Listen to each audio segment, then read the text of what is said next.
साथ बदलते भारत की शान।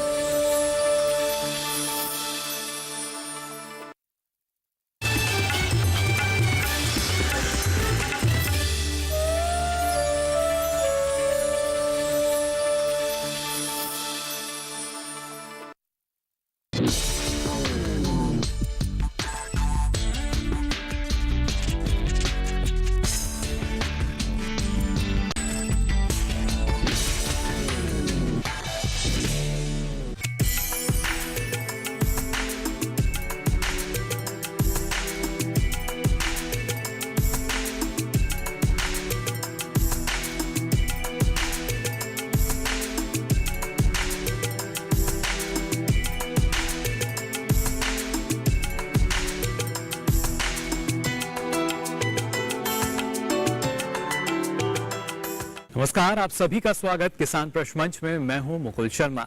किसान प्रश्न मंच का कारवां पहुंचा है पंजाब के भटिंडा में और यहाँ की अगर बात की जाए, यहाँ तमाम वो जागरूक किसान हैं जो अपने बलबूते न सिर्फ आत्मनिर्भर हुए हैं बल्कि अगर आर्थिक दृष्टि से भी अगर बात की जाए तो काफ़ी मजबूती यहाँ देखने को मिलती है। और आज के कार्यक्रम की अगर हम बात करें, आज हम बात करेंगे खरीफ में खेती यानी उन तमाम फसलों की जो खासतौर से मुख्य रूप से खरीफ सीजन में ली जाती हैं। लेकिन कार्यक्रम की हम शुरुआत करें उससे पहले आपका परिचय करा देते हैं हमारे विशेषज्ञों से। Doctor Jitendra Singh Brar, associate director कृषि विज्ञान केंद्र बठिंडा, और सभी किसान भाइयों को जी आए करें। Jagtar Singh Brar from M S Sarja, मैं किसान हूं और जो हमारे इधर किसान भाई आए हैं सबको वेलकम करता हूं। डॉक्टर अमरजीत सिंह संधू, पसारमार, फार्म एडवाइजरी सर्विस बठिंडा। मैं चाहूंगा एक बार जोरदार तालियां बजाकर स्वागत किया जाए हमारे विशेषज्ञों का जो आज इस कार्यक्रम में मौजूद रहेंगे और परखने की कोशिश करेंगे हमारे उन तमाम किसान भाइयों के जवाबों को। देखेंगे कितने जवाब उनके अच्छे यहाँ निकलते हैं, कितनी सटीक जानकारी उन जवाबों में हमें आज मिल पाती है। तो चलिए बिना देरी के शुरुआत करते हैं सवाल जवाब के सिलसिले की। और पहला सवाल मेरा यहाँ मौजूद तमाम किसानों से, खरीफ सीजन की हम बात कर रहे हैं, खरीफ में खेती की कपास की फसल की अगर बात की जाए, किस तरीके से हम कपास की फसल का अच्छा उत्पादन ले सकते हैं? हाथ आप अपना ऊपर उठा सकते हैं। चलिए धीरे धीरे देखिए जो हाथ हैं वो उठने यहाँ लगे हैं। हमारा जो पहला सवाल यही, किस तरीके से कपास की फसल का आप अच्छा उत्पादन ले सकते हैं? पहला हाथ जो है वो यहाँ उठ चुका है, इनके पास में पहुंच रहा हूँ जवाब लेने के लिए। मैं चाहूंगा आप खड़े हो जाएं। जी, नाम बता दीजिए। निगरू सिंह चूड़िया जी। नरमे की चंगी फसल लेने के लिए पहला उसकी डूंगी बिजाई करनी चाहिए, भरमी रौनी करके उन्हें बीजना चाहिए। यूनिवर्सिटी की सिफारिश अनुसार रेहा स्प्रेहा पा के जी उसकी बिजाई करनी चाहिए। चलिए, और कुछ बताना चाहेंगे इस बारे में? चलिए बैठ सकते हैं आप। तो एक जवाब हमें यहाँ मिला है, कुछ और भी किसान यहाँ मौजूद। आप में और कौन बताना चाहेगा? मैं चाहूंगा आप खड़े हो जाएं। जी, नाम बता दीजिए। बलदेव सिंह, पिंड बाजक। जी जी बलदेव जी। मैं चाਹੁੰਦਾ कि नरमे की बिजाई है ਜਿਹੜੀ ਉਹ ਗੇਤੀ ਹੋਣੀ ਚਾਹੀਦੀ ਹੈ। ਸਿਫਾਰਸ਼ੁਦਾ ਕਿਸਮਾਂ ਜਿਹੜੀਆਂ ਉਹ ਸਾਨੂੰ ਲਾਉਣੀਆਂ ਚਾਹੀਦੀਆਂ। ਮਿੱਟੀ ਦੀ ਪਰਖ ਕਰਾ ਕੇ ਜੋ ਵੀ ਸਾਨੂੰ ਉਹਦੇ ਵਿੱਚ ਕਮੀਆਂ ਨਜ਼ਰ ਆਉਣੀਆਂ ਤਾਂ ਉਹ ਸਿਫਾਰਸ਼ ਦੇ ਅਨੁਸਾਰ ਹੀ ਦੂਰ ਕਰਨੀਆਂ ਚਾਹੀਦੀਆਂ। ਤੇ ਸੁਧੇ ਤੋਂ ਬਿਨਾਂ ਬੀਜ ਵੀ ਨਹੀਂ ਬੀਜਣਾ ਚਾਹੀਦਾ। ਉਸ ਤੋਂ ਬਾਅਦ ਜਿਹੜੀ ਦੇਖਭਾਲ ਹੈ ਉਹ ਵੀ ਬੜਾ ਮਹੱਤਤਾ ਰੱਖਦੀ ਹੈ ਝਾੜ ਦੇ ਵਿੱਚ, ਕੁਆਲਿਟੀ ਦੇ ਵਿੱਚ। ਤੇ ਖੇਤ ਦਾ ਨਿਰੀਖਣ ਸਾਨੂੰ ਕਰਨਾ ਚਾਹੀਦਾ ਹਫ਼ਤੇ ਦੇ ਵਿੱਚ ਘੱਟੋ ਘੱਟ ਇੱਕ ਵਾਰੀ ਜੀ। ਫਿਰ ਜੋ ਸਾਨੂੰ ਕਮੀਆਂ ਨਜ਼ਰ ਆਉਂਦੀਆਂ ਉਹਨਾਂ ਨੂੰ ਦੂਰ ਕਰਨ ਵਾਸਤੇ ਸਾਡੇ ਮਾਹਰਾਂ ਦੀ ਰਾਏ ਦੇ ਨਾਲ ਉਹਨਾਂ ਦਾ ਇਲਾਜ ਕਰਨਾ ਚਾਹੀਦਾ ਹੈ ਤਾਂ ਕਿ ਅਸੀਂ ਵਧੀਆ ਝਾੜ, ਵਧੀਆ ਕੁਆਲਿਟੀ ਲੈ ਸਕੀਏ। चलिए बिल्कुल, तो किस तरीके से बढ़िया जो कपास है वो हम ले सकते हैं। आप में से कोई बताना चाहेगा? महिला किसान जो हैं वो भी यहाँ मौजूद, और कोशिश हम ये कर रहे हैं कि 3 से 4 जवाब लें। 2 जवाब फिलहाल मिल चुके हैं और कोई किसान भाई हमारे पीछे बैठे हैं, कुछ युवा भी हैं। आप बताना चाहेंगे हमें किस तरीके से कपास का अच्छा उत्पादन ले सकते हैं? मैं चाहूँगा खड़े हो जाएं। नाम बता दीजिए अपना। मेरा नाम महेंद्र सिंह जी। नरसिंह जी। जे ਆਪਾਂ ਇਹ ਨਰਮੇ ਦੀ ਖੇਤ ਤੋਂ ਚੰਗਾ ਝਾੜ ਲੈਣਾ, ਉਸ ਦੀ ਜੋ ਬਜਾਈ ਹੈਗੀ ਪਹਿਲਾਂ ਤਾਂ ਭਰਮੀ ਰੌਣੀ ਕਰਕੇ ਉਹਦੀ ਵਹਾਈ ਕਰਕੇ ਬੀਜਿਆ ਜਾਵੇ। ਸਿਫਾਰਸ਼ ਕੀਤੀਆਂ ਕਿਸਮਾਂ ਬੀਜੀਆਂ ਜਾਣ ਜੀ। ਲੋੜ ਅਨੁਸਾਰ ਉਹਦੇ ਉੱਤੇ ਰੇਹ ਸਪਰੇਅ ਦੀ ਵਰਤੋਂ ਕੀਤੀ ਜਾਵੇ। ਅਤੇ ਜੋ ਖੇਤ ਹੈ ਆਪਾਂ ਬੀਜਿਆ ਹੈਗਾ ਉਹਦੇ ਵਿੱਚ ਜੋ ਨਦੀਨ ਹੈ ਉਹਨਾਂ ਦੀ ਸਮੱਸਿਆ ਜਿਹੜੀ ਉਹਨੂੰ ਆਪਾਂ ਨੂੰ ਮੌਕੇ ਤੇ ਹੱਲ ਕਰਦੇ ਰਹਿਣਾ ਚਾਹੀਦਾ ਹੈ ਜੀ। ਉਸ ਤੋਂ ਬਾਅਦ ਲੋੜ ਅਨੁਸਾਰ ਪਾਣੀ, ਜੇ ਬਰਸਾਤਾਂ ਹੋ ਰਹੀਆਂ ਤਾਂ ਪਾਣੀ ਰੋਕ ਦਿਓ, ਜੇ ਖੁਸ਼ਕ ਹੈ ਤਾਂ ਉਸ ਨੂੰ ਦਿਓ। ਅਤੇ ਹੋਰ ਜੋ ਕੀੜੇ ਮਾਰ ਜ਼ਹਿਰ ਆਈਆਂ ਉਹ ਆਪਾਂ ਨੇ ਧੁੰਦ ਨਹੀਂ ਵਰਤਣੀਆਂ, ਉਹ ਮਾਹਰਾਂ ਦੀ ਸਿਫਾਰਿਸ਼ ਦੇ ਮੁਤਾਬਕ ਵਰਤੀਆਂ ਜਾਣ। ਤੇ ਇਸ ਤਰ੍ਹਾਂ ਆਪਾਂ ਖਰਚੇ ਘਟਾ ਕੇ ਵੱਧ ਪੈਦਾਵਾਰ ਲੈ ਸਕਦੇ। चलिए बिल्कुल बैठ सकते हैं आप। तो उन्होंने बताया किस तरीके से लगातार निरीक्षण हमें करना चाहिए, आवश्यकता अनुसार जो फसल की मांग रहती है उसकी पूर्ति अगर हम करेंगे तो जाहिर तौर पर अच्छा उत्पादन ले सकेंगे। 3 जवाब फिलहाल हमें यहाँ मिले हैं। डॉक्टर साहब आपसे हम जानना चाहेंगे, कपास एक मुख्य फसल ना सिर्फ क्षेत्र के लिए, खरीफ की भी अगर हम देखते हैं, आपको जो 3 जवाब हमें यहाँ मिले हैं, मैं चाहूँगा सबसे पहले आप बताएं कि इनमें कौन है हमारे किसान कब का हकदार? तीनों किसान है जो अच्छी नरमे की खेती करने वाले हैं और ये बहुत ही बढ़िया इन्होंने आंसर दिया है। नरमे की खेती के लिए अगर मैं शुरू से बात करूं तो जगरूप सिंह जी चूड़िया जो मेरे को इनका आंसर काफ़ी अच्छा लगा और ये बड़े प्रैक्टिकली इंसान है। उसके बाद में क्या दूसरे किसान जो बलदेव सिंह जी हैं वो भी एक नरमे के ऊपर बड़ा अच्छा मतलब काम करते हैं और तीसरे किसान भी उन्होंने अपना जो उत्तर दिया है। सबसे पहले जो हम नरमे की या कपास की बात करते हैं, ये एक डीप रूट सिस्टम वाली क्रॉप है या गहराई वाली जड़ जाने वाली ये फसल है। इसके लिए मतलब जो जितना गहरा जुताई करेंगे, इन्होंने जो डीप प्लोइंग की बात की है बड़ी महत्वपूर्ण है। क्यों? ये जो बठिंडा एरिया हमारा खास करके यहाँ पुअर क्वालिटी वाटर भी है, उसके बाद में ये ज़मीनें हल्की भी हैं, उसके बावजूद हम ये नरमे की जो खेती या कपास की खेती करते हैं तो शुरू वाले दिन से ही मुश्किलें शुरू हो जाती हैं। लेकिन हमारा किसान इतना जागरूक है, इन्होंने बड़े बढ़िया तरीके से ज़मीन की जुताई से बात की है। उसके बाद में फर्टिलाइज़र की बात, तो जितनी खादें हैं मतलब उस हिसाब से दें भी ताकि इस फसल को हमें मिल सके। क्योंकि गहराई में जब इसकी बिजाई करते हैं तो सीड को जहाँ ये सीड जहाँ से चलता है उस ज़मीन के लिए खाद किस हिसाब से जाए, तो ये गहराई जुताई की जिन्होंने बात की है तो मैं सबसे पहले जगरूप सिंह चूड़िया जी का नाम लूँगा जिन्होंने की आंसर है जो बड़ा ही मतलब सही ढंग से दिया। और सीड रेट की भी इन्होंने जो बात की भी सीड रेट सही हो और अच्छा उत्पादन और खाद हम अच्छी डालें तो ये अच्छा उत्पादन ले सकते हैं। यानी जो पहले नंबर पे हमें जवाब मिलकर आया वो हमारे किसान कब के हकदार है। जोरदार तालियां बजा दीजिए इनके लिए। मैं चाहूँगा आप आ जाएं हमारे पास आगे, और ये बन चुके हैं हमारे कार्यक्रम के आज के पहले किसान कब के हकदार। बहुत बहुत बधाई आपको, बैठ सकते हैं। तो इनकी तरफ से जो जवाब आया, देखिए इन्होंने हमें बताया किस तरीके से अगर अच्छी उपज आपको लेनी है कपास की, किन बातों का आपको ख्याल रखना होगा। और यही जानकारी जो हमारे विशेषज्ञ हैं, ना सिर्फ जो हमारे किसान हैं वो जानकारी देते हैं बल्कि हमारे विशेषज्ञ इस जानकारी को आगे बढ़ाते हैं, उसको पूरा भी करते हैं। अब बढ़ते हैं अपने अगले सवाल की ओर, और अगला सवाल यहाँ मौजूद जो हमारे किसान हैं, महिला किसान, उनसे भी खरीफ के मौसम में अगर हम सब्जियों की बात करते हैं तो कौन कौन सी सब्जियों की फसलें ले सकते हैं। सोच में ज़रूर और धीरे धीरे हाथ जो है देखिए वो उठते हुए नजर आ रहे हैं। खरीफ का सीजन है और ऐसे में आप कौन कौन सी सब्जियों का उत्पादन कर सकते हैं, यानी कौन कौन सी सब्जियों की फसल ले सकते हैं। मैं उम्मीद कर रहा था शायद जो महिलाओं की तरफ से इस बार जवाब मिलेगा, लेकिन अभी तक आप देख सकते हैं जो हाथ है वो उठा हुआ नजर नहीं आ रहा है। एक हाथ जो है उस तरफ से उठा हुआ है, पहले उनके पास हम चलते हैं, उनसे जवाब ले लेते हैं, उसके बाद जानने की कोशिश करेंगे और क्या क्या जवाब हमें मिल पाते हैं। नाम बता दीजिए अपना। ਮੇਰਾ ਨਾਮ ਪ੍ਰੇਮ ਸਿੰਘ ਜੀ प्रेम सिंह। ਜੈਦ। ਹਾਂਜੀ, ਖਰੀਫ ਦੇ ਵਿੱਚ ਅਸੀਂ ਜਿਹੜੀਆਂ ਪਹਿਲਾਂ ਵੀ ਲੈ ਚੁੱਕੇ ਤੇ ਜਿਹੜੀਆਂ ਹੁਣ ਲੈ ਸਕਦੇ ਆ, ਲੌਕੀ ਲੈ ਸਕਦੇ ਆ ਜੀ। ਜੀ, ਕਰੇਲਾ, ਪਾਲਕ ਵੀ ਲੈ ਸਕਦੇ ਆ, ਤੋਰੀ ਹੋ ਗਈ ਜੀ, ਭਿੰਡੀ ਹੋ ਗਈ। ਇਹ ਬਹੁਤ ਵਧੀਆ ਚੰਗੀ ਤਰ੍ਹਾਂ ਮਤਲਬ ਬਾਰਿਸ਼ ਦੇ ਵਿੱਚ ਵੀ ਮਤਲਬ ਵਧੀਆ ਹੈ, ਲੈ ਸਕਦੇ ਆ। चलिए बिल्कुल बैठ सकते हैं आप। तो कई सब्जियों के नाम इन्होंने हमें बताए, और कोई आप में से जवाब देना चाहेगा जी। ਵਾਰਡ ਲੈ ਚੁੱਕੇ ਜੀ, ਯੂਨੀਵਰਸਿਟੀ ਢਿੱਲੋਂ ਪੁੱਛਕਰ ਵਾਰਡ ਲੈ ਚੁੱਕਾ ਗਾ, ਸਬਜ਼ੀਆਂ ਕਰਦਾ ਗਾ जी ਖੁਦ ਮੈਂ ਆਪ ਸੇਲ ਕਰਦਾ ਹਾਂ। ਸਮੇਂ ਤੋਂ ਕ੍ਰਿਸ਼ੀ ਵਿਗਿਆਨ ਕੇਂਦਰ ਬਠਿੰਡਾ ਤੋਂ ਸੁਝਾਅ ਲੈਣਾ ਗਾ। जी ਜਿਹੜੀ ਘਰ ਵਾਲੀ ਹੈਗੀ ਉਹਨੇ ਇੱਥੇ ਕ੍ਰਿਸ਼ੀ ਵਿਗਿਆਨ ਕੇਂਦਰ ਟ੍ਰੇਨਿੰਗ ਲੈ ਕੇ 4 ਚਟਨੀਆਂ ਦਾ ਕੰਮ ਚਲਾਇਆ ਗਾ। जी। लेकिन कौन सी प्रमुख ऐसे सब्जियां जिनका उत्पादन हम इस मौसम में ले सकते हैं खरीफ ਸਬਜ਼ੀ में? ਮੌਸਮ ਦੀ ਸਬਜ਼ੀ ਜੋ ਵੀ ਸਬਜ਼ੀ ਹੈ ਜੀ ਸਾਰੀਆਂ ਸਬਜ਼ੀਆਂ ਲਾਉਣਾ ਵਾ। ਮੌਸਮ ਤੇ ਭਾਰਾ ਜਿਹੜੀ ਮੌਸਮ ਤੇ ਜਿਵੇਂ ਮੰਨ ਕੇ ਚੱਲੋ ਹੁਣ ਗੋਭੀ ਲੱਗਣੀ, ਮੂਲੀ ਲੱਗਣੀ ਹੈ, ਸਾਰੀਆਂ ਸਬਜ਼ੀਆਂ ਲਾਉਣਾ ਹੈ। जी ਇੱਥੋਂ ਪਰ ਲਾਉਣਾ ਮੈਂ ਸੁਝਾਅ ਲੈ ਕੇ ਇੱਥੋਂ ਕ੍ਰਿਸ਼ੀ ਵਿਗਿਆਨ ਕੇਂਦਰ ਆ ਕੇ ਸੁਝਾਅ ਲੈ ਕੇ ਫਿਰ ਜਾ ਕੇ ਮੈਂ ਸਬਜ਼ੀਆਂ ਲਾਉਣਾ। चलिए खुद आप सेल करते हैं जी। चलिए बिल्कुल, देखिए कितने अच्छे बताया ना, कितने प्रगतिशील हैं, ना सिर्फ उत्पादन लेते हैं बल्कि उनकी बिक्री भी करते हैं। उससे संबंधित कुछ सवाल भी हम पूछेंगे, लेकिन पहले एक जवाब और ले लेते हैं जी।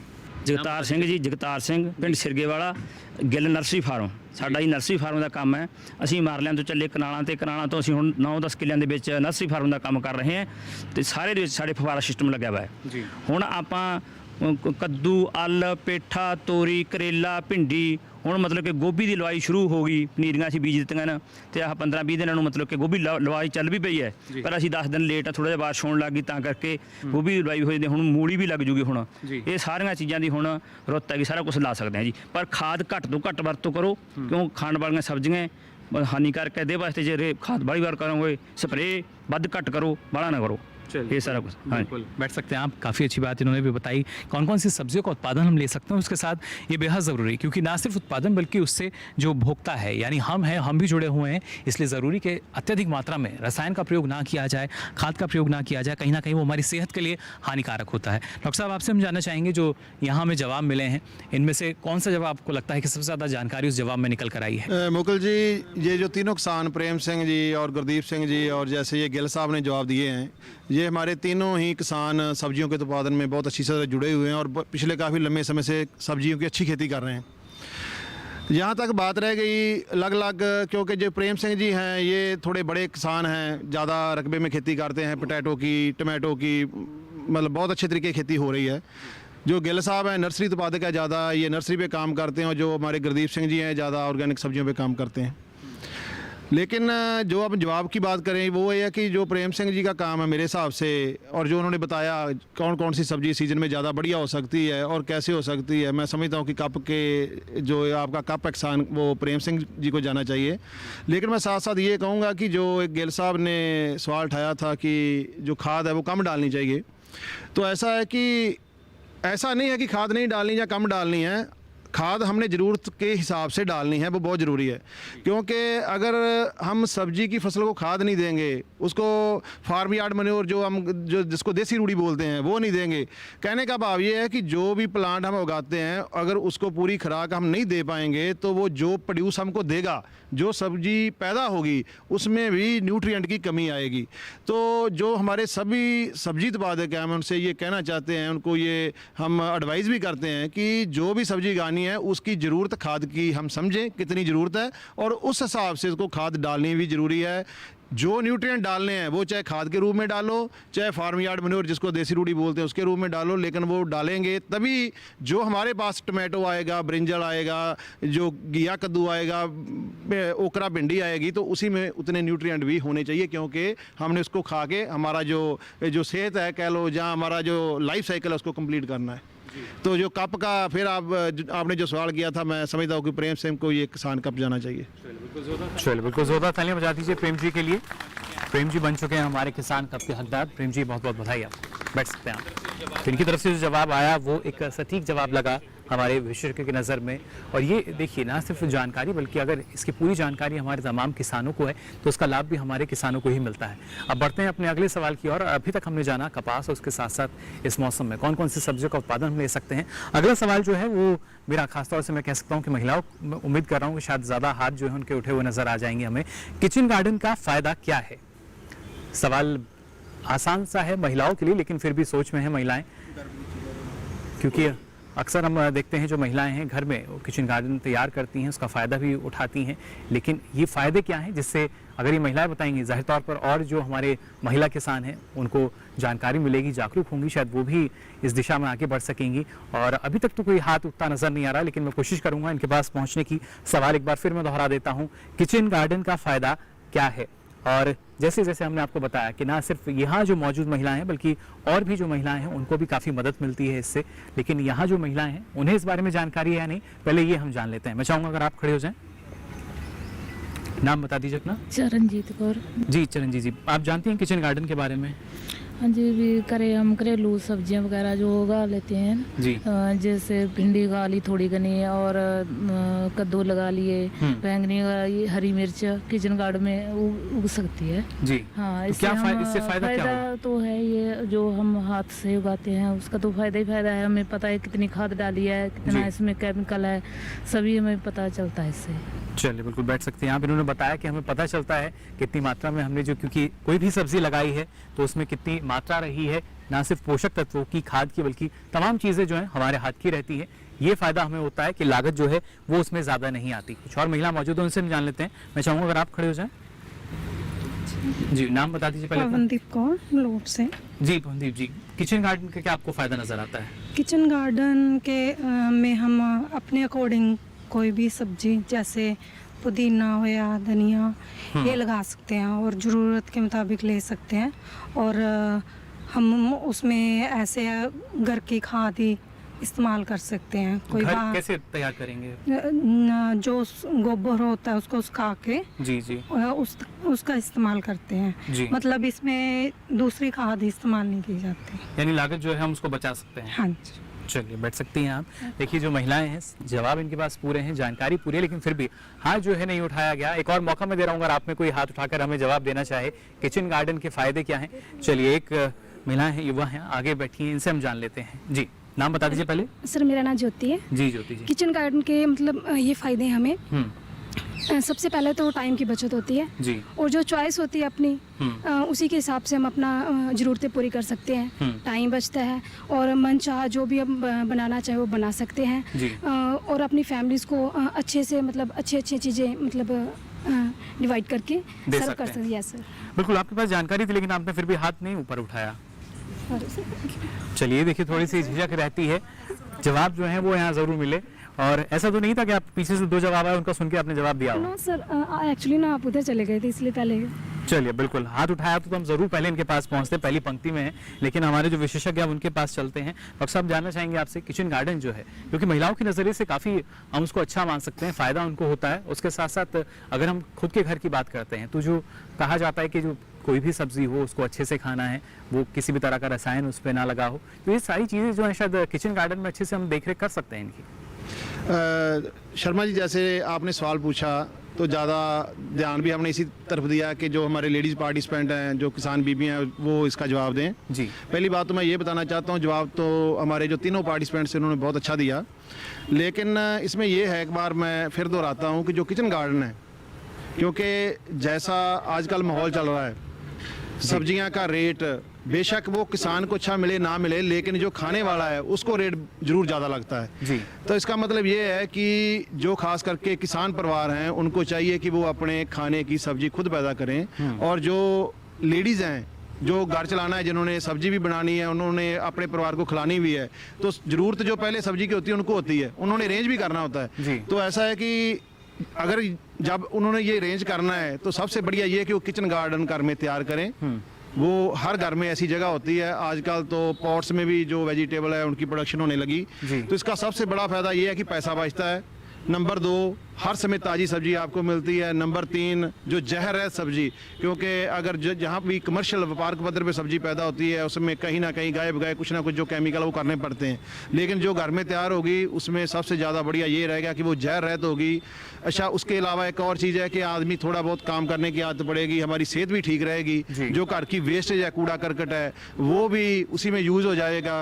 एक ऑर्गेनिक सब्जी हम किचन गार्डन में तैयार कर पाएंगे और उसकी जो कंजम्पशन है वो हमारे लिए हर पक्ष से ही, और जब देखिएगा हर पॉइंट ऑफ व्यू से वो बढ़िया रहती है। तो आप जो कह रहे थे कि सबसे अच्छा जो जवाब दिया, तो मेरे ख्याल से, मेरे को नाम तो नहीं मैडम का सुना, जो दूसरे नंबर पर जिन्होंने जवाब दिया, मेरे को उनका जो अच्छा लगा, जो कह रहे थे किचन गार्डन के बारे में, लेकिन मैं उनका नाम नहीं सुन पाया, तो आप पूछ सकते हैं। दूसरे नंबर पे जो हमें जवाब मिला वो हमारे किसान का किरदार। मैं चाहूंगा आप आ जाइए आगे, जोरदार तालियां बजा दीजिए इनके लिए। इनकी तरफ से जो जवाब आया वो एक सटीक जवाब लगा हमारे विशेषज्ञ को, बहुत बहुत बधाई आपको, जोरदार तालियां बजा दीजिए इनके लिए। बैठ सकती हैं आप। तो देखिए इन्होंने तो हमें बताया किचन गार्डन क्या है, और उम्मीद करते हैं आप सभी को जो किचन गार्डन के फायदे आप शायद आप हमें बता पाएंगे अगर हम अगली बार आपसे पूछते हैं, क्योंकि अब जो विशेषज्ञ हैं वो भी आपको बता चुके हैं किस तरीके से आपको फायदा हो सकता है किचन गार्डन से। लेकिन अगर बात की जाती है खरीफ की खेती की, कुछ और भी सवाल हैं वो आपसे हम जरूर पूछेंगे, लेकिन फिलहाल कार्यक्रम में वक्त हो चला एक छोटे से ब्रेक का। जल्द हाजिर होंगे, कहीं मत जाइए, आप देखते रहिए किसान प्रश्न मंच।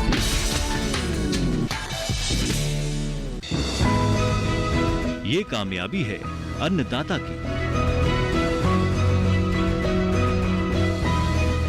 ये कहानी है खेत और खलिहानों की। कैसे करें अपने पशुओं की देखभाल, जानिए गांव-गांव के किसानों का हाल। देखिए गांव किसान सोमवार से शुक्रवार दोपहर 12:05 पर। ब्रेक के बाद आप सभी का एक बार फिर स्वागत किसान प्रश्न मंच में।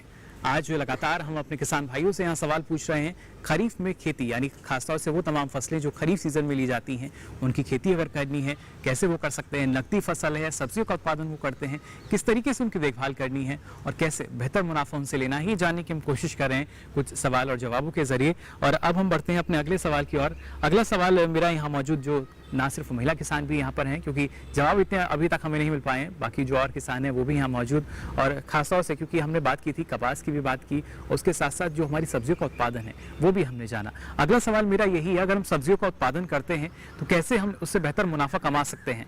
अगर हम बाजार का रुख करते हैं, हमें उसका बेहतर भाव मिलना चाहिए, कैसे ये संभव हो सकता है? सब्जियों का उत्पादन करके कैसे हम बेहतर मुनाफा कमा सकते हैं? चलिए, एक हाथ जो है वो जरूर उठाया गया है, मैं उम्मीद कर रहा हूँ धीरे धीरे और जो हाथ हैं शायद वो ऊपर उठे हुए नजर आएंगे। महिलाओं के जो हाथ हैं अभी तक नजर नहीं आ रहे हैं यहाँ पर, लेकिन जो पहले हाथ उठाया गया है उनके पास हम चलते हैं, उनसे जानने की कोशिश करते हैं कि कैसे बेहतर मुनाफा जो है वो कमाया जा सकता है। जी, ਨਿੱਤਨ ਮੁਨਾਫਾ ਤਾਂ ਇਸੇ ਤਰ੍ਹਾਂ ਕਮਾ ਸਕਦੇ ਹਾਂ ਜੀ। ਜੋ ਆਪਾਂ ਸਬਜ਼ੀ ਤਿਆਰ ਕਰ ਲੈਂਦੇ ਆ ਜੀ, ਤਿਆਰ ਕਰਕੇ ਉਹਨੂੰ ਮੰਡੀ ਬੋਲੀ ਤੇ ਵੇਚ ਆਉਂਦੇ ਆ, ਉਹਦੇ ਵਿੱਚੋਂ ਕੁਛ ਨਹੀਂ ਹੱਥ ਪੱਲੇ ਰਹਿੰਦਾ ਜੀ, ਜਿਆਦਾ ਮੁਨਾਫਾ ਤਾਂ ਕਮਾ ਸਕਦੇ ਹਾਂ ਜੇ ਖੁਦ ਆਪਾਂ ਆਪ ਸੇਲ ਕਰਾਂਗੇ।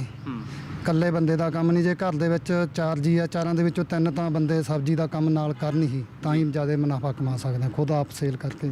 यानी उत्पादन भी करें और उसके बाद बिक्री भी हम खुद से करें तो अच्छा मुनाफा कमा सकते हैं। चलिए, बैठ सकते हैं आप। ये उन्होंने बताया कि उत्पादन के साथ साथ बिक्री भी अगर हम खुद से शुरू करें तो अच्छा मुनाफा कमा सकते हैं। और कोई आप में से बताना चाहेगा? जी, चाहूँगा आप खड़े हो जाए, नाम बता दीजिए अपना। भूपेंद्र सिंह जी, गांव बीड़ बहमन। जी, सब्जियों में क्वालिटी ज़्यादा देखते हैं जो गाहक होते हैं, क्वालिटी बेटर होनी चाहिए जी, और कंट्रैक्ट फार्मिंग हो जाए तो ज़्यादा बढ़िया है।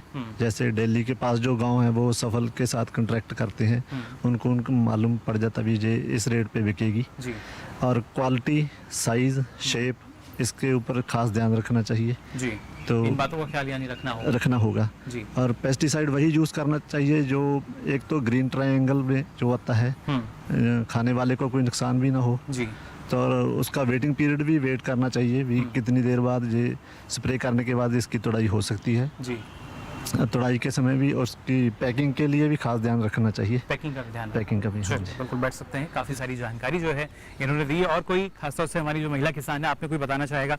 चलिए, एक महिला किसान है, उन्होंने बाकी जो महिलाएं हैं उनसे अलग हट के हिम्मत दिखाई और वो अब हमें बताने जा रही हैं। देखते हैं क्या जवाब मिल पाता है। सवाल यही है कि सब्जी का अगर उत्पादन करते हैं कैसे और बेहतर मुनाफा कमा सकते हैं। जी, अपना नाम पहले बता दीजिए। ਵੀਰਪਾਲ ਸਰਨਾਮ। जी, हाँ जी, ਪਿੰਡਰ ਮਾਨਾਜੀਤ ਸਿੰਘ, ਜ਼ਿਲ੍ਹਾ ਫਰੀਦਕੋਟ। ਸਰ, ਸਬਜ਼ੀ ਉਤਪਾਦਨ ਤੋਂ ਆਪਾਂ ਇਸ ਤਰ੍ਹਾਂ ਹੈ ਵੀ ਜਿਸ ਤਰ੍ਹਾਂ ਵੀ ਆਪਾਂ ਸਬਜ਼ੀ ਪੈਦਾ ਕਰ ਲੈਂਦੇ ਆ, ਜੇ ਆਪਾਂ ਮੰਡੀ ਤੇ ਲੈ ਕੇ ਜਾਂਦੇ ਉੱਥੇ ਆਪਾਂ ਨੂੰ ਕੋਈ ਵਾਜਬ ਰੇਟ ਨਹੀਂ ਮਿਲਦਾ।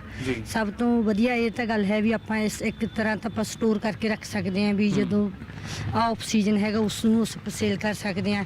ਬਾਕੀ ਆਪਾਂ ਜਿਸ ਤਰ੍ਹਾਂ ਆਪਾਂ ਵੀ ਘਰੇ 4 ਮੁਰੱਬੇ ਉਹਨਾਂ ਨੂੰ ਬਣਾ ਕੇ ਆਪਾਂ पूरी तरह उन्होंने आप सेल कर सकते हैं तो दुगना मुनाफा भी कमा सकते हैं। जी, जी, यानी अगर एक तो मंडी की समस्या आपको लगती है कि रहती है, अच्छा दाम नहीं मिल पाता। हाँ जी, हाँ जी, इस वजह से ऑफ सीजन में अगर रख सकते हैं तो ऑफ सही सीजन है। में रखिए। लेकिन कभी कभी भंडारण करने में भी दिक्कतें आती हैं तो वहाँ तो और नुकसान होगा। वो तो सर कभी कभी आता ना, जे कर थोड़ा जा ध्यान ना रखिए तो कभी कोई दिक्कत नहीं आती, लेकिन ज्यादातर मुनाफा ही होगा। हाँ जी, हाँ जी, मुनाफा ही होगा। बैठ सकती हैं आप। और महिलाओं से बेहतर मुनाफे की बात कोई नहीं जान सकता, ये इन्होंने हमें यहाँ जवाब भी दिया। अब चलते हैं हमारे विशेषज्ञ के पास।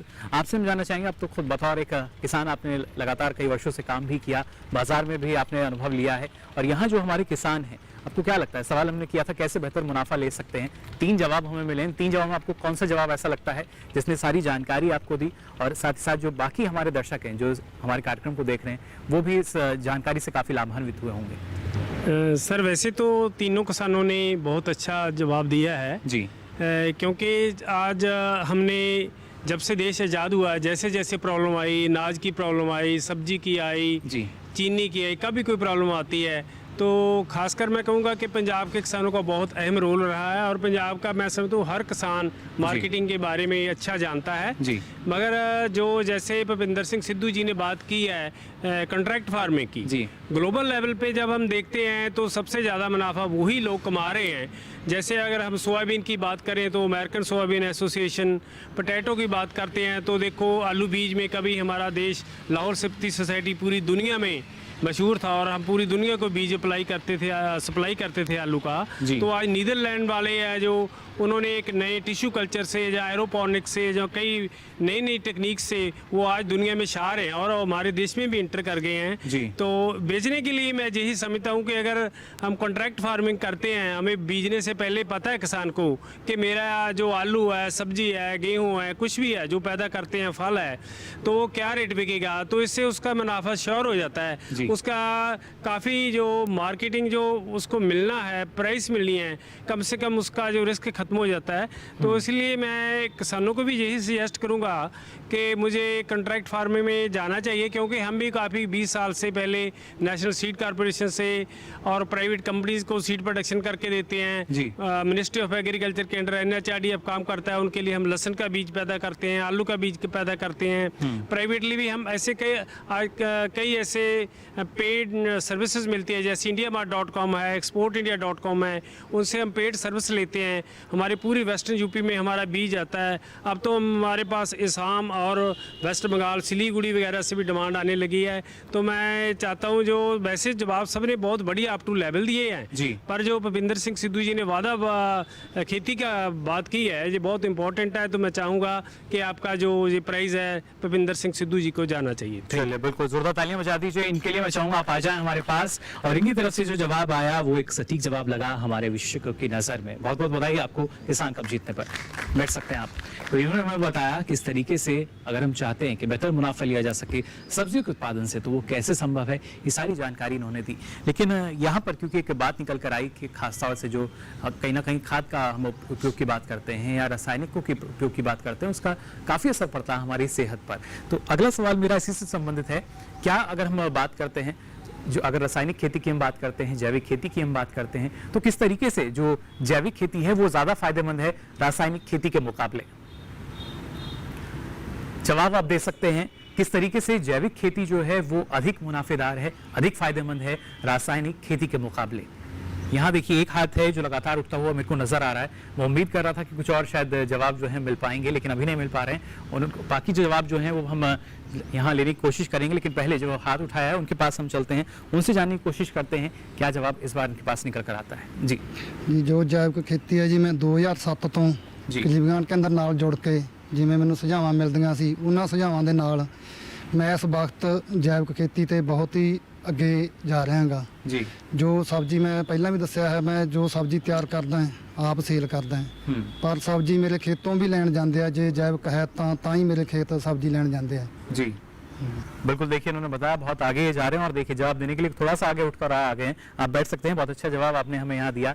सवाल हमारा बेहद आसान हम मान सकते हैं, किस तरीके से जो जैविक खेती है वो रासायनिक खेती के मुकाबले फायदेमंद है, क्या लाभ इसका मिल सकता है, ये हम जानने की कोशिश कर रहे हैं। एक जवाब हमें मिल चुका और कुछ और जवाब यहाँ जो है महिलाओं से जानने की हम कोशिश करते हैं, इनका क्या नज़रिया है। क्योंकि जब बात की जाती है रासायनिक उर्वरकों की या जैविक खेती की हम बात करते हैं, तो काफ़ी ज़रूरी कि जो महिलाओं का नज़रिया है उसको भी शामिल किया जाए। मैं चाहूँगा अगर आप खड़े हो जाएं, नाम बता दीजिए पहले। इंद्रपाल कौर ठंडा जी। जी, थोड़ा जोर से बोलिएगा, जो हमारे विशेषज्ञ हैं वो सुन पाए आपको। क्या आपको लगता है जो रासायनिक खेती है और जैविक खेती है, किस तरीके से जैविक खेती ज़्यादा फायदेमंद है? सारी खेतियाँ सारी फायदेमंद है जी। सारी खेती फायदेमंद है? हाँ जी। तो रासायनिक खेती को हम फायदेमंद मान सकते हैं? वो ज़्यादा, हाँ ज़्यादा जी। रासायनिक खेती ज़्यादा फायदेमंद है? हाँ जी, हाँ जी। जैविक खेती के मुकाबले? हाँ जी। चलिए, इनका ये मानना है कि रासायनिक खेती ज़्यादा किस लिए फायदेमंद आप उसको मानती हैं? हाँ जी। कि रसायन का प्रयोग उसमें होता है? नहीं मालूम नहीं। चलिए, बैठ सकती हैं आप। जवाब जो है वो पूरा हमें यहाँ नहीं मिल पाया, हालांकि एक जवाब अभी तक मिला है। और कोई यहाँ देखिए एक हाथ है वो उठा दिया गया है, इनसे हम जवाब ले लेते हैं। जी, नाम बता दीजिए। मेरा नाम हरमीत है जी। हाँ जी, मैं पिंड ਮਹਿਤਾ ਦੇ ਰਹਿਣ ਵਾਲੀ ਹਾਂ जी।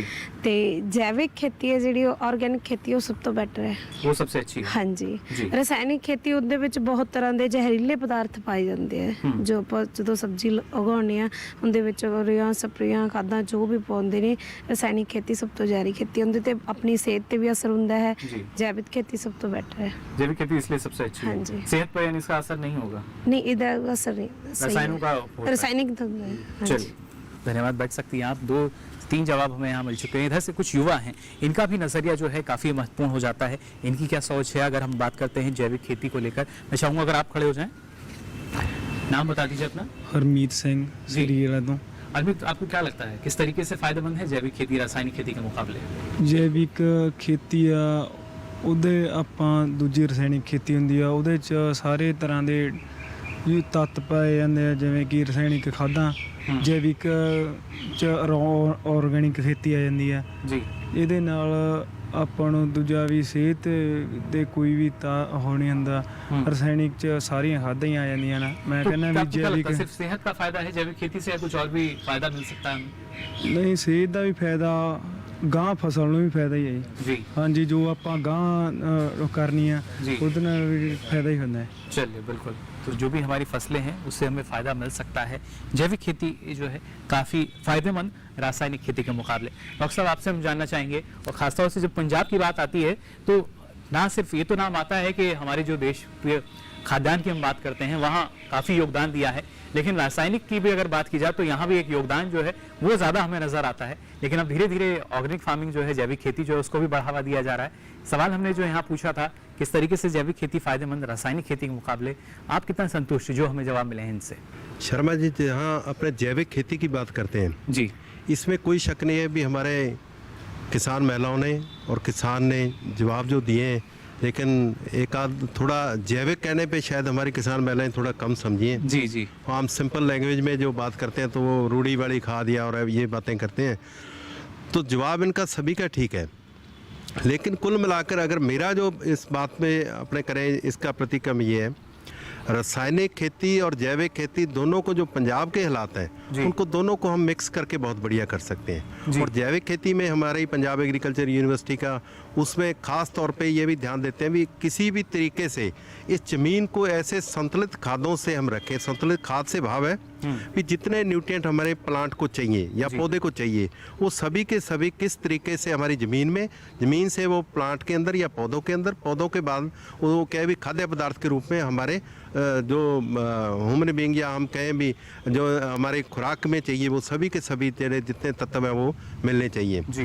तो उस हिसाब से मतलब जहाँ हम जैविक खेती की बात करते हैं, अगर हम जैविक खेती तभी बढ़िया कर सकते हैं अगर हमें फार्म यार्ड मैन्योर या रूढ़ी वाली खाद है जो उसको हम अच्छे तरीके से अगर बना के तैयार करके अपने खेत में डालते हैं तो निश्चित रूप से ये काफ़ी फ़ायदे में रहता है। उसी के साथ ग्रीन मैन्योरिंग जिसको ढांचे की खाद है या हरी खाद है जी, उसके रूप में हम इसको मतलब खेत में यूज़ करते हैं या इसका मतलब जितना इसके मतलब इसका यूज़ किया जाता है उतना ही हम खेती को मजबूत कर सकते हैं। उसी के साथ एक संतुलित या एक कहा जाए भी सस्टेनेबल एग्रीकल्चर है जो एक को संतुलित खेती कहें तो उसके लिए हमारे कुदरत का एक सिद्धांत है भी जितना ज़मीन से निकालो उतना उसी को उसमें वापस डालो जी। तो उसी तरीके से हम जितनी भी हमारे जितना रेजिड्यू है या उदाहरण के रूप से जैसे राइस रेजिड्यू है या जोने की या हमें ये धान की जो हमारी पराली है उसको हम या कणक का नाड़ है किस तरीके से उस ज़मीन के अंदर उसको ताकि हमारा पूरे का पूरा जो खेती का तंत्र जो कि एक अपने ज़मीन है जो एक आधार है उसको मजबूत कर लेते हैं तो सभी वो न्यूट्रिएंट हमारे मिल सकते हैं। तो उस तरीके से हम क्या है ना थोड़ा इतना भी नहीं कह सकते कि एकदम ज़मीन हल्की है और एक ही दिन आज पहले ही दिन हम कहें भी हम जैविक खेती के अंदर आ जाएं तो ये नामुमकिन बात है। क्यों कारण उसका जितने ही उसके तत्व हैं वो सभी के सभी ज़मीन में हों ताकि प्लांट है जो या फसल है जो अपना पूर्ण रूप से वो सभी तत्व को ले सके। इसलिए जैविक और रासायनिक दोनों ही मिला के अगर करना है वो ज़्यादा उचित है। आज अगर हम एकदम बात जैविक की करें तो मेरा ख्याल वो इतना ज़्यादा अच्छा नहीं होगा। लेकिन थोड़े क्षेत्र में चाहे सब्जियों का जैसे पहले बात चली है अपने सब्जी के क्षेत्र में या किचन गार्डनिंग की बात चली है तो उसको हम फार्म यार्ड मैन्योर या हरी खाद या किसी तरीके से हम कंपोस्ट खाद या घर की जो रहंद खूंद या जितनी अपने कहते हैं भी इसकी वेजिटेबल की है या सब्जियों की रहंद खूंद को उसको ज़मीन के अंदर भर के थोड़ा थोड़ा उसका ज़मीन का पूरा स्ट्रक्चर इम्प्रूव करके टेक्सचर स्ट्रक्चर सब तरह का इम्प्रूव करके हम एक अच्छी जैविक खेती भी कर सकते हैं। बिल्कुल फ़ायदा यानी हमें मिल सकता है। और ऐसे में जो जिन किसानों ने हमें जवाब दिए हैं उनकी नज़र किसान का पड़े तो मैं चाहूँगा क्या इनमें ऐसा कोई जवाब आपको लगता है जो हमारे किसान जहाँ आपने किसानों की बात की तो मैं गुरदीप सिंह जी है जो वह बड़ा अच्छे किसान है, एक जैविक खेती के रूप में बड़ा अच्छा काम कर रहे हैं और इनकी जहाँ तक मैंने प्रोड्यूस की भी बात है वो इनका मार्केट के अंदर मतलब गुरदीप सिंह के नाम से या इनके गांव के नाम से ये शहर में आके वहाँ उसकी सेल भी करते हैं और जैविक खेती के नाम से ये जाने भी जाते हैं। तो मैं गुरदीप सिंह जी का कहूँगा भी मतलब इनको ये चलिए बिल्कुल देखिए तालियां खुद ब खुद यहाँ बज चुकी है। मैं चाहूँगा आप आ जाएं हमारे पास, जोरदार तालियां बजा दीजिए इनके लिए। जिस तरीके से उन्होंने जवाब दिया और खुद ना सिर्फ खेती कर रहे हैं बल्कि उसको बिक्री भी कर रहे हैं, बहुत बहुत बधाई आपको अपना सही जवाब देने के लिए। तो ये एक सटीक जानकारी है, देखिए, जो लगातार हम आप तक पहुंचा रहे हैं। और ये ना सिर्फ हमारे जो किसान हैं वो हमारे साथ साझा कर रहे हैं, बल्कि जो विशेषज्ञ है उस जानकारी को पूरा भी करते हैं। कार्यक्रम में फिलहाल वक्त हो चला एक छोटे से ब्रेक का, जल्द हाजिर होंगे। आप देखते रहिए दूरदर्शन किसान।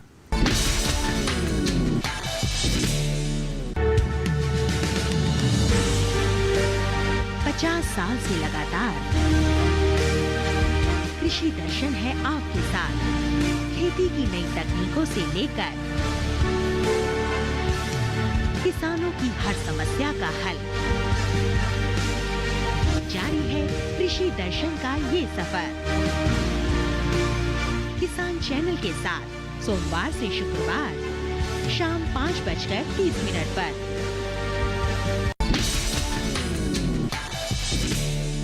ब्रेक के बाद आप सभी का एक बार फिर स्वागत किसान प्रश्न मंच में। आज हम बात कर रहे हैं खरीफ में खेती की, यानी उन तमाम फसलों की, खासतौर से जिनकी खेती की जाती है खरीफ सीजन में, और जो मुख्य हैं जिनसे हमारे जो किसानों की आमदनी है वो जुड़ी रहती है, आजीविका हमारे किसानों की जुड़ी रहती है, इसलिए देखभाल उनकी करना बेहद ज़रूरी हो जाता है। अब हम बढ़ते हैं अपने अगले सवाल की ओर, और अगला सवाल मेरा यहाँ मौजूद तमाम जो महिला किसान हैं उनसे भी, साथ ही हमारे किसान भाइयों से भी, कपास की फसल जो है उसके प्रमुख रोग और कीट कौन कौन से हैं।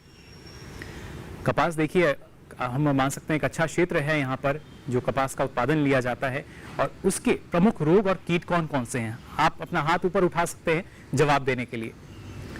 सोच में जरूर हमारे किसान, कपास की हम बात कर रहे हैं। चलिए, एक हाथ जो है उठता हुआ नजर आ चुका है मेरे को। एक बार फिर मैं सवाल दोहरा देता हूँ, कपास की फसल के प्रमुख रोग और कीट कौन कौन से हैं, ये हम जानना चाह रहे हैं। कई हाथ जो हैं वो उठते हुए में नजर आ रहे हैं। थोड़ा सा पीछे चलते हैं, यहाँ जानने की कोशिश करेंगे क्या प्रमुख रोग और क्या प्रमुख कीट। जी, जो कपास की खेती है जिस थोड़ा ऊंचा बोलिए, हमारे विशेषज्ञ आपको सुन पाएं। जो ਆਪਣੇ ਕਪਾਹ ਦੇ ਖੇਤੀ ਦੇ ਵਿੱਚ ਕੀੜੇ ਆਉਂਦੇ ਜੀ, ਮੁੱਖ ਰੂਪ ਦੇ ਵਿੱਚ ਹੁਣ ਚਿੱਟੀ ਮੱਖੀ ਜੀ, ਅਤੇ ਜੋ ਤੰਬਾਕੂ ਵਾਲੀ ਸੁੰਡੀ ਹੈਗੀ ਉਹਦਾ ਹਮਲਾ ਹੁੰਦਾ ਜੀ। ਚਿੱਟੀ ਮੱਖੀ और तंबाकू वाली सुंडी। ਹਾਂਜੀ ਹਾਂਜੀ ਜੀ।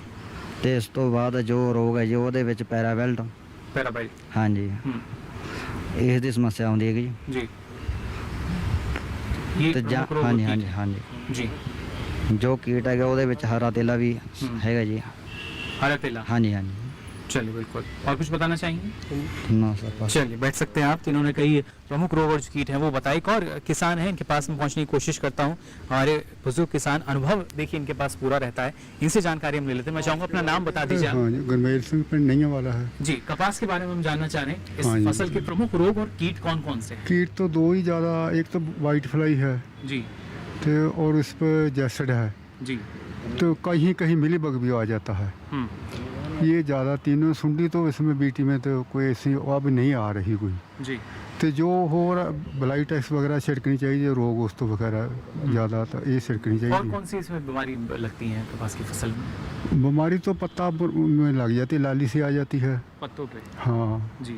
तो और तो कोई उल्ली रोग होता है वो उससे ब्लाइटॉक्स से दूर हो जाता है।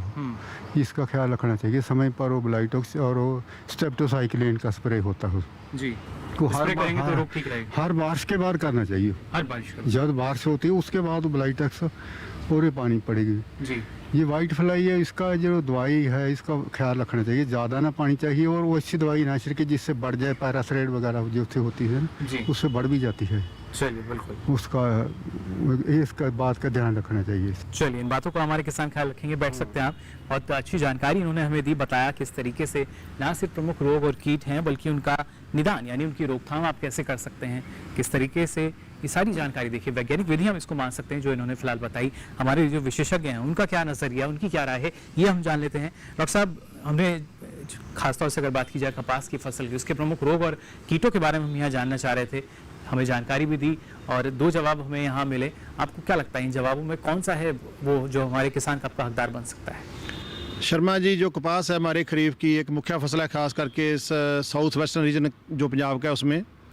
तो अभी जो है बीटी कपास चल रही है पिछले लगभग 16-17 साल से। तो उसमें क्या है कि जो भी फूल की और जो टिंडे की सुंडी थी, जहाँ जिसको हम लार्वा कैटरपिलर कहते हैं, उससे तो हम निजात पा चुके हैं बीटी नरमा होने की वजह से। और इस इलाके में जो हमें अब प्रॉब्लम आ रही है वो आ रही है रस चूसने वाले कीड़े, जिसको हम सकिंग पेस्ट बोलते हैं, जो उससे सैप चूसते हैं पौधे से। तो उसमें क्या है कि सबसे पहले जो कीड़ा आता है, जब हम मिड मई के आसपास कपास की बिजाई ख़त्म करते हैं, तो उसके बाद एक जूं हम बोलते हैं उसको, ब्राउन रंग की, लेकिन वो टेक्निकली वो थ्रिप्स है। तो जो थ्रिप्स कीड़ा है वो सबसे पहले आ जाता है कॉटन पे। तो क्या होता है कि वो ज़्यादा नुकसान नहीं करता, और जो हमारे किसान भाई वो समझने भी लगे हैं कि इसकी रोकथाम करने की ज़रूरत नहीं, वो अपने आप 15-20 दिन के बाद चला जाता है। उसके बाद क्या होता है कि सफ़ेद मक्खी और जैसड़, जिसको हम हरा तेला बोलते हैं, वो आ जाते हैं। वो इकट्ठे भी आ जाते हैं और कभी कोई इसमें पहले आ जाता है। जैसे इस बार ज़्यादा थोड़ा जैसड़ का अटैक थोड़ा ज़्यादा हो गया, हरा तेला का। ये दोनों कीड़े हैं जो ये लगभग मिड जून से लेके फसल के आखिर तक ये रहते हैं, लेकिन जो जैसड़ है, हरा तेला, वो जाके मिड अगस्त के बाद उसका जो नुकसान होने की वजह वो लगभग ख़त्म हो जाती है। तो इसके अलावा कभी कभी जो इसको हम पीरियोडिक पेस्ट बोलते हैं वो है मिली बग, वो भी रस चूसने वाला कीड़ा, लेकिन वो हर बार नहीं, कभी कभी किसी खेत में किसी प्लांट पे वो नज़र आता है, लेकिन ज़्यादा नहीं। लेकिन ये है चारों रस चूसने वाले कीड़े। उसमें पहले थ्रिप है, फिर जो सफ़ेद मक्खी वाइट फ्लाई है वो है, और उसके अलावा जैसड़ है, और ये कभी कभी जो आने वाली वो जिसको हम मिली बग बोलते हैं वो है। जो रस चूसने वाले कीड़े हैं, जो हमारे किसान भाई हैं, जो नरमा उत्पादक, उसने सिर्फ अब जो रस चूसने वाले कीड़े हैं उसको ही नियंत्रण में रखना है, उसका कंट्रोल करना है। और उसके लिए वो जो हमारे सारे किसान हैं वो बड़े अवेयर भी हैं और बड़े अच्छे तरीके से रोकथाम कर रहे हैं। और जो सरदार गुरमेल सिंह जी हैं नैयावाला गांव से, ये हमारे नरमे के, जब हम कहें बलदेव सिंह के बाद तो इनका नंबर आता है। बहुत बड़े एक्सपर्ट हैं नरमे के, और बड़े 40-50 साल का इनका नरमे की फसल का तजर्बा है, और उन्होंने बहुत ही सटीक जवाब दिया जो नरमे के कीड़े मकोड़ों में। और मैं कहूँगा कि जो किसान कप के हकदार गुरमेल सिंह जी नैयावाला वाले हैं। और मैं एक बात आपने, क्योंकि बीमारी भी इसमें ऐड की है जिसको डिजीज़ कह देते हैं हम, तो नरमे की एक बीमारी भी है जो angular leaf spot of cotton, जो पत्ते के ऊपर धब्बे बनते हैं, और ख़ास करके मिड सितंबर में जब मौसम में बदलवाई रहे और रात को थोड़ा तापमान बढ़ जाए बदलवाई में, और बरसात का मतलब थोड़ी बूंदाबांदी होती रहे 3-4 दिन में, तो ये बीमारी का उस समय हमारे जो किसान भाई हैं उन्होंने ध्यान रखना है। और ये हालात मिड सितंबर के आसपास जो पैदा होते हैं, और ख़ास करके नरमे की एक ही भयानक बीमारी है। और दूसरी बीमारी है लीफ कर्ल, जो वायरल डिजीज़ है, और वो अभी कहीं कहीं किसी खेत में आ रही है, लेकिन वो वायरल डिजीज़ या वायरस की वजह से होती है। उसकी हम ज़्यादा रोकथाम दवाइयों से नहीं कर सकते। वो जो वैरायटियाँ रेजिस्टेंट हैं उनमें वो प्रॉब्लम नहीं आती। और इसमें हम किसान भाइयों को यही सलाह देते हैं कि जो भी हमने किस्म बोनी है कपास की, वो पहले ही हमको इसका पता होना चाहिए कि उसको उसमें जो लीफ कर्ल बीमारी है उसके खिलाफ सहनशीलता उसमें होनी चाहिए। तो किसान कप के लिए तो मैं फिर एक बार गुरमेल सिंह जी का नाम लेता हूँ। चलिए जोरदार तालियां बजा दीजिए गुरमेल सिंह जी के लिए। मैं चाहूँगा अगर आप थोड़ा सा आगे आ जाएं हमारे पास, क्योंकि देखिए जो इनके पास जानकारी थी, ना सिर्फ उन्होंने वो जानकारी दी बल्कि हमारे जो बाकी किसान हैं उनकी भी एक जागरूकता इस जानकारी के जरिए बढ़ सकती है। जोरदार तालियां इनके लिए बजा दीजिए। बहुत बहुत बधाई आपको किसान कप जीतने पर। बैठ सकते हैं आप। काफ़ी महत्वपूर्ण जानकारी जो है वो इन्होंने हमारे साथ साझा की, अनुभवी किसान, बुजुर्ग किसान हमारे, और यही जानकारी है जो हमारे किसानों के पास जाती है और जानकारी साझा होती है। इसके ज़रिए भी हमारे किसान, काफ़ी किसान हैं जो लाभान्वित होते हैं। अब बढ़ते हैं अपने अगले सवाल की ओर। और अगला सवाल मेरा यहाँ पर तमाम जो हमारे किसान मौजूद हैं आप सभी से, हमारी सरकार ने एक लक्ष्य रखा है कि साल 2022 तक किसानों की आमदनी को, आय को दोगुना करना है। तो आपको कैसे लगता है कि जो हमारे किसानों की आय है उसको कैसे दोगुना किया जा सकता है? तमाम हमारे देखिए किसान यहाँ मौजूद हैं, काफ़ी जागरूक किसान। सवाल बेहद आसान। सरकार का एक लक्ष्य है साल 2022 तक किसानों की आय को दोगुना किया जाए, लेकिन जो यहाँ हमारे किसान बैठे हैं, आपसे हम जानना चाह रहे हैं कैसे इस लक्ष्य की प्राप्ति हम कर सकते हैं, कैसे जो किसानों की आय है उसको हम दोगुना कर सकते हैं। सोच में जरूर है। देखिए अब धीरे धीरे हाथ जो है वो उठते हुए नजर आ रहे हैं। एक हाथ उठ चुका है उनके पास, हम चलते हैं, जानने की कोशिश करते हैं क्या उनका नजरिया है जब बात की जाती है किसानों की आय को दोगुना करने के लिए। जी, मेरा नाम नरवैद सिंह है, गांव सुखा सिंह जिला बठिंडा है जी। जो हमारी जो कृषि विज्ञान केंद्र है वो किसान और विज्ञान का सुमेल है। तो जो सरकार का लक्ष्य हैगा वो किसान और कृषि विज्ञान केंद्र में तालमेल जो बढ़ने का जो एक साल में हमने देखा हैगा वो ज्यादा मतलब तालमेल बढ़ा हुआ हैगा। तो ज्यादा एक्टिव हो रहे हैं कृषि विज्ञान केंद्र किसानों के बीच में। यानी अब जो यहाँ हमारे वैज्ञानिक हैं उनसे ज्यादा मुलाकात आपकी होती है, पहले नहीं हो पाती थी? पहले उतना नहीं एक्टिव थे जितना अभी हो रहे हैं। दूसरा किसान उतने एक्टिव नहीं थे कि वैज्ञानिक उतने एक्टिव नहीं थे? नहीं, हमारी पॉलिसियां ऐसी थी कुछ। जी ठीक है ना। दूसरा अभी क्या जो हमारी डाइवर्सिफिकेशन है उसमें हमारे पास जो मतलब अलग अलग कैटेगरी के फार्मर हैं उनके मॉडल तैयार करने, जैसे तेल बीजों में हम सक्षम हो जाएंगे।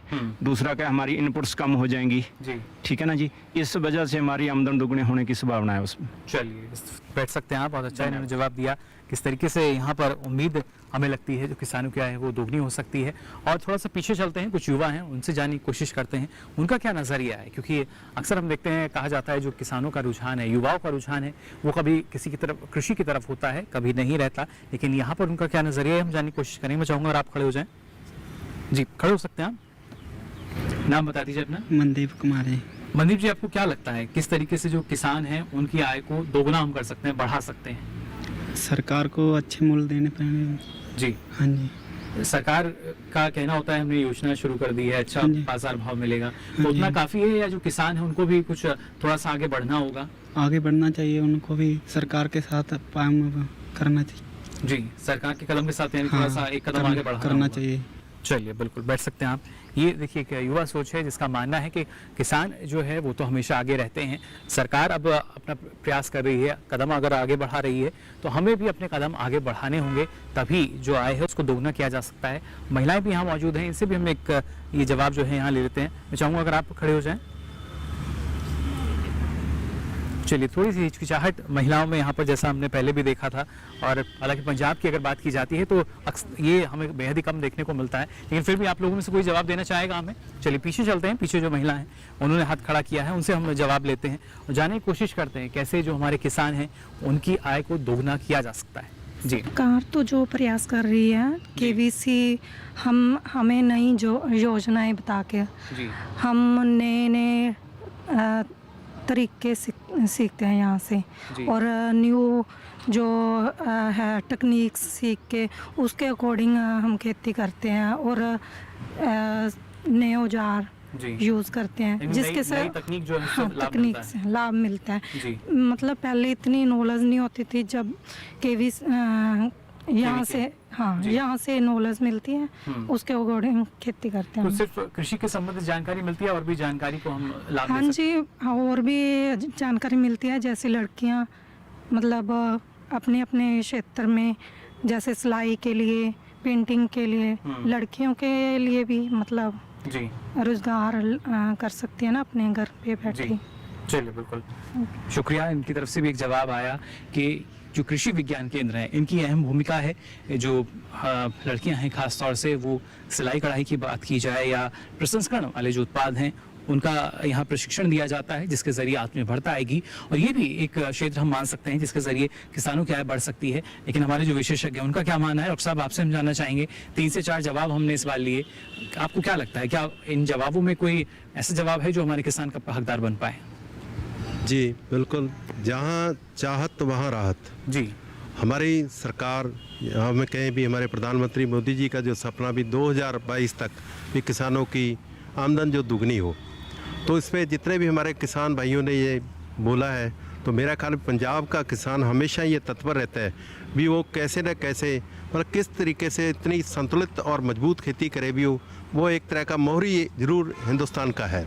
जी, तो हमारे जो किसान हैं जितने भी हमारे ये हम कहें कृषि विज्ञान केंद्र है, ख़ास तौर पे आप जब ये कृषि विज्ञान केंद्र बठिंडा का देख रहे हो, तो हमारे जितने अलाइड ऑक्यूपेशन है, जो सहायक धंधे हैं, उनके साथ हमारा फार्मर बहुत जुड़ रहा है। तो मुझे ये लग रहा है भी जितना ये हमारा किसान जुड़ रहा है उसी के हिसाब से आमदन भी उसी हिसाब से फार्मर अपनी बढ़ा सकता है, और इनकम है जो डबल हो सकती है। उदाहरण के तौर पे यहाँ हमारे डेयरी का यूनिट है, डेयरी के यूनिट में मतलब कितने ही ट्रेनिंगें भी जिनका कि हम नंबर भी अगर कहें तो हमारे से मतलब अभी ये टोटल ये नहीं मैं कह सकता, अभी पता नहीं कितनी ट्रेनिंगें डेयरी, पोल्ट्री की, मुर्गी पालन की, और उसके बाद में उसके साथ साथ जितने दूसरे धंधे हैं, बी कीपिंग का जो मक्खी पालन का है, जिसमें कि पंजाब मतलब मेरा ख्याल उसका बहुत बड़ा शेयर है, तकरीबन उसका 40% हिस्सा जो कहा जाए मधुमक्खी के जो शहद के रूप में हमारा है उसमें। फिर उसके बाद में मशरूम की है, उसकी खेती का, उसके साथ जो आप किचन गार्डनिंग की जो महिलाएं जिन्होंने पहले बात की, तो उसी हिसाब से अगर किचन गार्डनिंग में भी इतने मतलब लोग जुड़ चुके हैं जो ख़ास तौर पे भी अपने घर में ही उत्पादन करके हमारा खर्चा बहुत बढ़ाया जा सकता है। जब हर परिवार के एक मेंबर के उसके मन में ये आ जाता है भी मैं ट्रेनिंग लेके कि किस हिसाब से मतलब इन धंधों को अपनाऊं तो उससे वो और ज़्यादा मजबूत हो सकता है।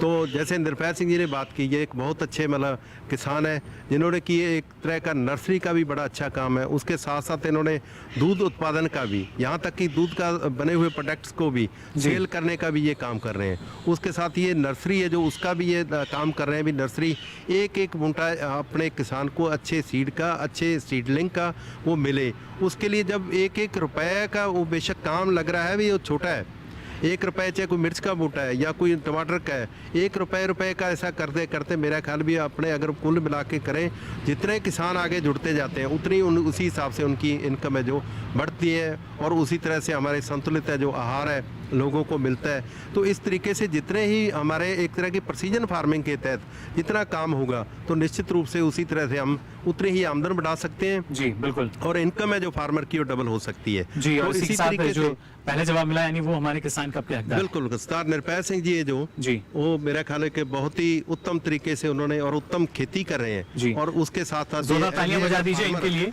जो कि क्योंकि यही किसान है जो बाकी किसानों से थोड़ा अलग हट के आगे बढ़ते हैं, प्रगतिशील कहलाते हैं और दूसरे किसानों के लिए भी एक उदाहरण बन जाते हैं। बहुत बहुत बधाई आपको, जोरदार तालियां बजा दीजिए इनके लिए। बैठ सकते हैं आप। तो यहाँ हमारे जो किसान हैं उन्होंने हमें बताया कि इस तरीके से जो खरीफ में खेती की जाती है कितनी महत्वपूर्ण और कैसे कोशिश कर रहे हैं कि जो किसानों की आय है, सरकार का भी प्रयास है कि साल 2022 तक दोगुनी हो सके, लेकिन जो हमारे किसान हैं उनके जो प्रयास हैं वो भी अब हमें यहाँ किस तरीके से हम कह सकते हैं कि उनके परिणाम अब नजर आ रहे हैं। फायदा हमारे किसानों को इन योजनाओं का पहुंचा और ये खुद हमारे किसान भी मानते हैं। अभी तक हमने हमारे जो किसान हैं उनसे सवाल पूछे, लेकिन अब यहाँ एक मैं मौका दूंगा, अगर आप में से कोई सवाल पूछना चाहता है हमारे विशेषज्ञ से, 3 विशेषज्ञ आपके सामने हैं, अगर इनसे अगर आप कुछ सवाल पूछना चाहते हैं तो पूछ सकते हैं।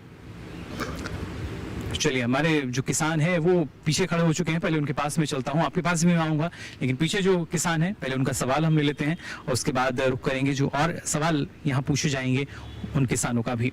जी, पहुंचा हूँ मैं आपके पास, अपना पहले नाम बता दीजिए हमें। मेरा नाम सुखदेव सिंह जी, सुखदेव जी, ਪਿੰਡ ਭਾਈ ਰੂਪਾ। ਪਹਿਲਾਂ ਮਿਲੀ ਬੱਗ ਸੀ ਜਿਹੜੀ ਇਹ ਨਰਮੇ ਤੇ ਹੋਰ ਫਸਲਾਂ ਤੇ ਹੁੰਦੀ ਸੀ ਜੀ। ਹੁਣ ਇਹ ਪਿਛਲੇ 2 ਸਾਲਾਂ ਤੋਂ ਗੰਨੇ ਤੇ ਆ ਗਈ, गन्ने पे भी आ चुकी है, ਗੰਨੇ ਤੇ ਆ ਗਈ ਜੀ। ਪਰ ਉਹਦਾ ਅਜੇ ਤੱਕ ਕੋਈ ਇਲਾਜ ਨਹੀਂ ਹੈ। ਤੇ ਅਸੀਂ ਬੇਨਤੀ ਕਰਦੇ ਹਾਂ ਯੂਨੀਵਰਸਿਟੀ ਵਾਲਿਆਂ ਨੂੰ, ਜੀ। KVK ਵਾਲਿਆਂ ਨੂੰ, ਤੇ ਇਹਦੇ ਬਾਰੇ ਚ ਉੱਪਰ ਉੱਤੇ ਯੂਨੀਵਰਸਿਟੀ ਨੂੰ ਕਹਿਣ ਖੋਜ ਕਰਕੇ ਤੇ ਸਾਨੂੰ ਇਹਦਾ ਕੋਈ ਇਲਾਜ ਹੱਲ ਕੱਢ ਕੇ ਦੇਣ। चलिए, बिल्कुल बैठ सकते हैं आप। डॉक्टर साहब, सवाल यहाँ आया है, मिलीबग जो है पहले कपास में दिक्कत करती थी हमारे किसानों को 2 साल पहले, लेकिन अब गन्ने में पहुंच चुकी है, रोकथाम इसकी नहीं हो पा रही है, क्या कुछ किया जा सकता है? मिलीबग है जो ये भी एक सकिंग इंसेक्ट है जी। तो इसमें क्या है भी रस चूसने वाला कड़े, वैसे डॉक्टर संधू साहब जो पहले बात की थी, तो उसी तरह से मिलीबग के अंदर भी क्या है कि हमें वो सकिंग इंसेक्ट के लिए जैसे हमारी जो रिकमेंडेड क्लोरोपरिफास है उसकी यूज़ करके उसको हम उसके इसका इलाज कर सकते हैं। तो इस तरह से कैसे मतलब जो सकिंग पेस्ट है उनके जितने मतलब ये केमिकल्स हैं वो मतलब ऐसे हैं मतलब जिनको हम यूज़ करके, जैसे क्लोरोपरिफास है जो सबसे इफेक्टिव है और इसका तो इस तरीके से हम मतलब इसका क्लोरोपरिफास है जो उसकी यूज़ से हम कर सकते हैं इसको। उससे इनकी हम मान सकते हैं थोड़ी रोकथाम जो है वो ज़रूर हो सकती है।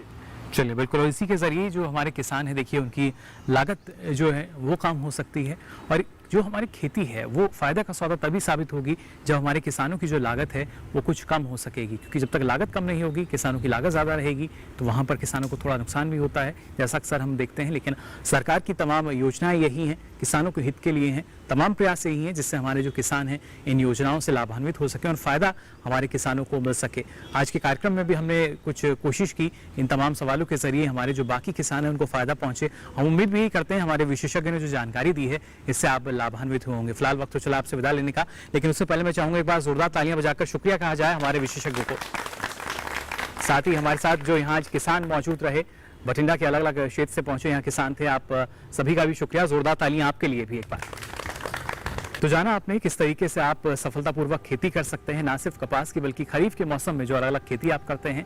लेकिन जैसा हमने आपसे कहा था, फिलहाल वक्त तो चला आपसे विदा लेने का, लेकिन इस वादे के साथ कि अगले सप्ताह फिर हाजिर होंगे एक नए विषय के साथ, नए स्थान पर, नए जिले में। वहाँ के किसानों से भी जानने की कोशिश करेंगे किस तरीके से वो और खेती को बढ़ा रहे हैं, कृषि क्षेत्र का विस्तार कर रहे हैं, सरकारी योजनाओं का लाभ लेके कोशिश कर रहे हैं कि साल 2022 तक उनकी आमदनी दोगुनी हो सके। लेकिन फिलहाल के लिए किसान प्रश्न मंच की पूरी टीम को दीजिए इजाजत। नमस्कार।